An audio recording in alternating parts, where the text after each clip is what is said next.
Hey heroes, Cody here, your blue collar worker from Texas talking comics.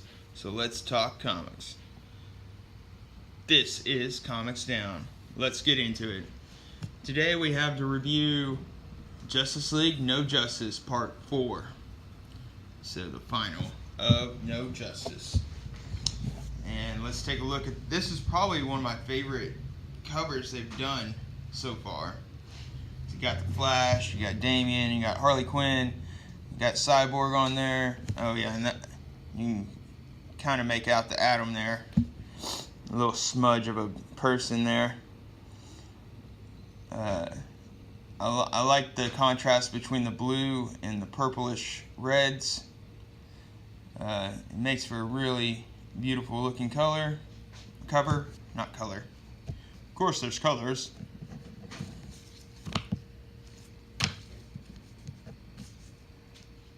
But, like I said, this is a gorgeous cover.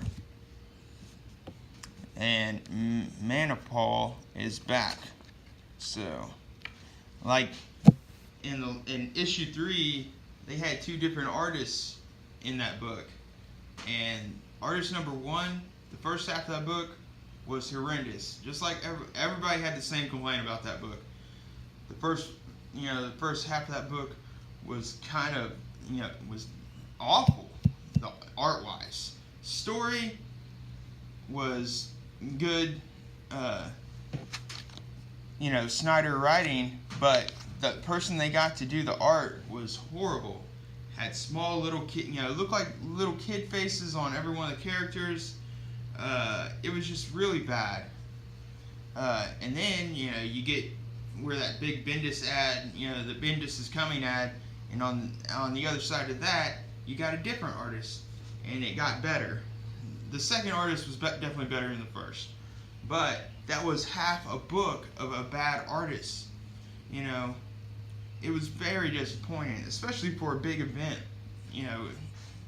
The No Justice event, which is laying the groundwork for the new Justice League Dark, the new Teen Titans, in the new stepping stone that DC, to the new direction that DC is going. And it opens up, and the Green Lanterns are at the source wall, and apparently the universe is losing its power. It's leaking its power source, basically. It's a big hole in the bathtub, and the Green Lanterns are there trying to stem the tide of it. And right in the middle, Green Arrow calls the Green Lantern, Hal Jordan, priority signal origin, point of Earth, disseminate Green Arrow. What the? Ollie? Bro, I'm kind of in the middle of the end of the universe type thing right now. Well, you're doing a crap job. Look, I like that right there. We did a review of Green Arrow Annual, and it kind of gave the backstory of him, all of what Green Arrow was up to while everybody was out in space. Because it might be the end of the universe out there, but 4 space gods just entered Earth's atmosphere, so Ollie's giving him a heads up that the gods are there, and the Green Lanterns don't really know what to do now. And you got a nice giant, splash page of this 4 space gods, and yeah, they are celestial-looking beings, like Marvel Celestials, but they have they're a unique design to them. I'll give you that. I like that. It kind of looks like they're, there's universe. It's a universe inside of them there. But the Omega Titans, planet Earth, and it goes back to Ollie and Amanda Waller here, and she's like, I had bombers ready, and you screwed that up, having to call the Justice League. He's like, I'm sorry, Waller. You're gonna have to accept sometimes. Things are bigger than you. And she's like, we need to get to Belle Reve. if we're gonna survive, I'm going to need bigger guns. And she basically, she says, yeah, I do realize how small I am, and kind of admits that, that's kind of the reason why she does a lot of the shit that she does. And it goes from there. The Justice League, Kulu was destroyed, and they're dead drifting in Brainiac's skull ship, and they've released all these ancient planets from the world nursery that that Brainiac had shrunken down and had in his collection. They released all of that. They got everyone off the planet safely, and everybody's kind of mourning Starro. And man, if that was not a kick in the nuts, because man, I love Starro this whole series. He was very funny, and he got killed by one of them space gods. He blew up into a giant star, into a giant Starro, and tried to take over control of the space god, and the god just basically just ripped him in half and was like, no, I'm not having any of that. And everybody's like, man, I can't believe he did that. Damien's like, we need to get back to Earth. They could be eating our planet already. And everybody's like, Cyborg, can you fix the ship? And Cyborg is asking for help from Brainiac 2.0, and he's like, help you? Huh. Look out the window, all of you. Tell me what you see, because I see a universe in chaos. The worlds you freed from the Kulu's nursery are returning to their natural size. Cosmic civilizations that have laid dormant for millennia are about to re-emerge into the changed cosmos with thousands of neighbors' worlds that they never wanted. My entire race, one of the most noble and ancient in the universe, has been reduced to refugees, cramped onto space arcs that can sustain for a handful of weeks. It was that began in this new ghost ship sector. They will threaten to set all of creation on fire. So basically he's taken the loss of his planet pretty hard, and his father's dead, and he's had enough of the Earthers. And he's doing something the whole time he's talking. He's picking up parts and stuff, and he's making something. And apparently he makes himself a transporter, and he beams himself to Earth without helping them.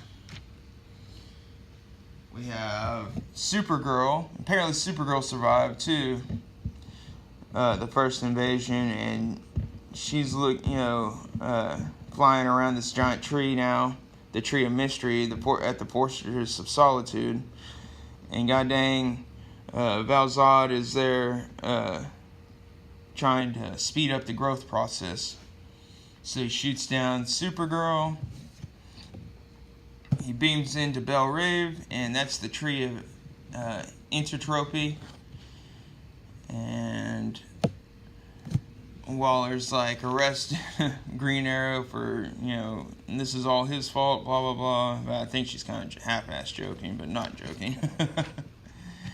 The Green Lanterns show up, and they start beating up on Brainiac 2.0. And Waller's like, fuck. The real cops are here. And she's like, I'm well aware, but the cold truth of this is there's no justice in the universe, no guiding force. It's an illusion, and there are certainly no damn heroes who can save us from this. And she's got a dead man switch, and she's about to, blow up all these trees. And out of nowhere, boom! You have Batman, Deathstroke, Beast Boy, Lobo, and Luthor show up, and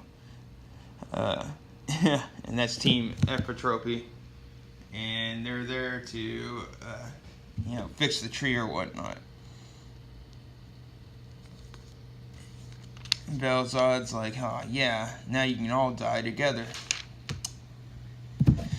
And they get to work for, the book really quickens its pace at this point. It goes from, everybody going and trying to attack their certain tree, and they're all successful. And basically, they try to make it that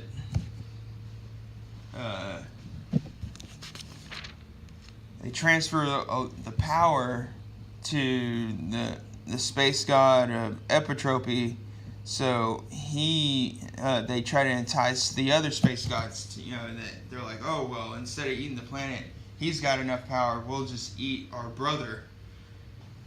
And they get them to do that. And by them chomping down on their brother, the explosion of their brother actually takes out the other three. So they kind of got lucky there. The Omega Titans, they're gone. The other heroes, I can feel them awakening from their stasises. But what if we just impetrope things worse? It's possible, Miss Quinn. If this battle showed us anything, it's that the universe has changed, become bigger, wilder, and more mysterious and more dangerous. Old assumptions about the multiverse and about each other must change for the better.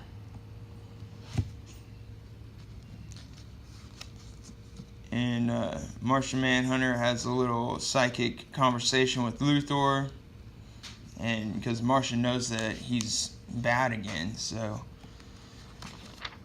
they have, he just tells him to watch his P's and Q's, basically. I like this. They allude to bringing back the Outsiders. Jefferson Pierce is meeting with Batman here, so Black Lightning comes and meets Batman, and he's like, we might need another team. A team outside of everything. So, and then it goes back to, when Green Arrow got the box that was given to him from Martian Manhunter, and how big a responsibility it is. And, everything's going back to normal. It shows the Justice League, them having a Justice League meeting here, which is pretty cool. And it says, it leads up, New Justice. And let's get started. The adventures of Justice League begin next week in Justice League #1, followed by Justice League Odyssey and Justice League Dark in July. So, they finished somewhat strong. Like I said, the first 2 issues were really good.